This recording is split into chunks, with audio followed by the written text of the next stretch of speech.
As well as Americans reflect on what today means, so too does the rest of the world. The Australia we're in right now is very different to the one we woke up in this morning. Political analyst Tom Switzer joins me on the desk. Tom, to those who dismissed Donald Trump as a relic, they wrote him off. Look what happened today. Well, one can be a critic of Donald Trump and recognize that he has just tapped into these widespread anxieties among a lot of working-class Americans. I think the Democrats have low their working-class base because of their support for globalization identity politics, lack border controls, the forever wars, and Trump has presided over realignment of not just the Republican Party, but also American politics. It's truly an extraordinary comeback. Well, he focused on the economy, focused on immigration. Clearly, that cut through. Well, indeed, and I think one of the reasons why he won is that the post-COVID big spending policies of the Biden administration just led to a surge in inflation. That led to lower real wages, and that hurt a lot of, low-income Americans who don't have college degrees. They've been decimated by globalization, and their savior was Donald Trump. Okay, so looking here, what do you think our Prime Minister Anthony Albanese is thinking right now? Because, you have to remember too, if you go back to 2019, ALPM said that Donald Trump, and I'll quote, scares the out of him, probably regretting that now. Is that something that will come back to bite him? I don't think so. Because you have to remember when Malcolm Turnbull became Prime Minister, the media liked to play back a lot of the critical things he said about Donald Trump. And although Turnbull is very critical of Trump today when he was in office, he had a pretty decent relationship with Trump. Now, I think the Australia-US alliance is above these personality differences. So Donald Trump's stick is always America first. So he wants to get tougher on tariffs. Could we then get caught in this crossfire between the US and China? Well, he honors his election pledge and puts a 60% across-the-board tariff against China. That would be a trade war, and that's not in Australia's best interest.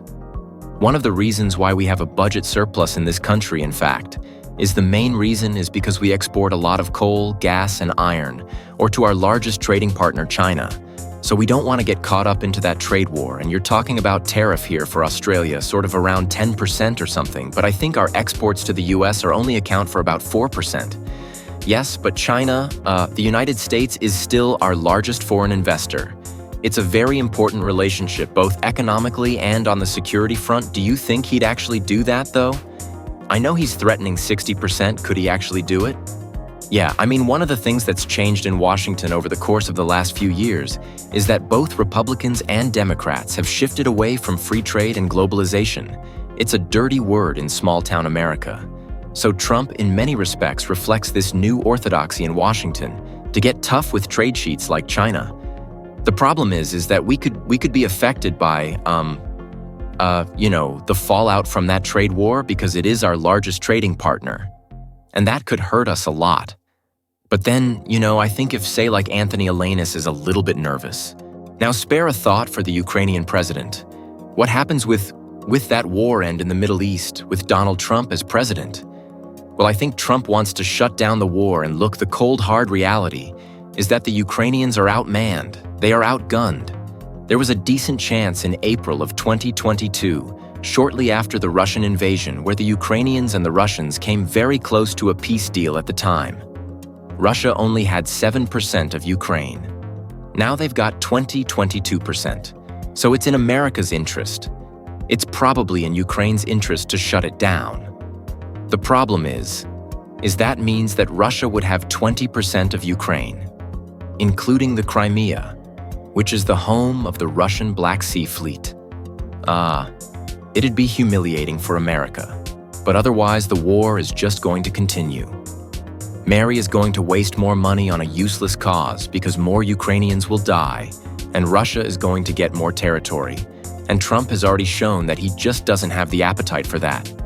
But then what about something as sensitive as what's happening in the Middle East? Well, look, Trump has distinguished himself from the neoconservatives in the Republican Party who executed the Iraq invasion, And he's differentiated himself from the liberal interventionists in the Biden administration who backed all these so-called forever wars. America is tired of war, and Trump appeals to those anxieties. But Trump is also very pro-Israel. So he'll have to try to reconcile his strong support for Israel with his dovish sentiments on foreign policy.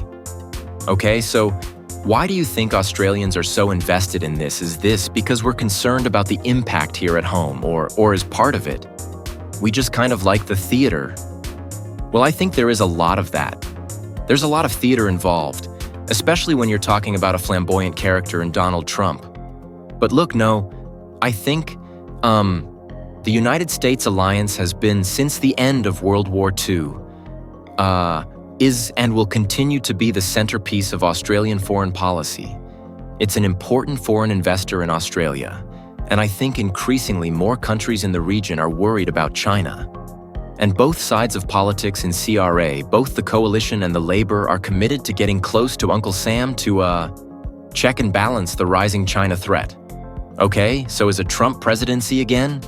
Is it a good or bad thing for Australia? Look, I think he's unpredictable, he's erratic. But remember, he was president from 2017 to 2020, and it didn't really hurt the US-Australia relationship, so let's try to be optimistic. Ollie, and you know what? It ain't gonna be dull. Tom, you might have me back again.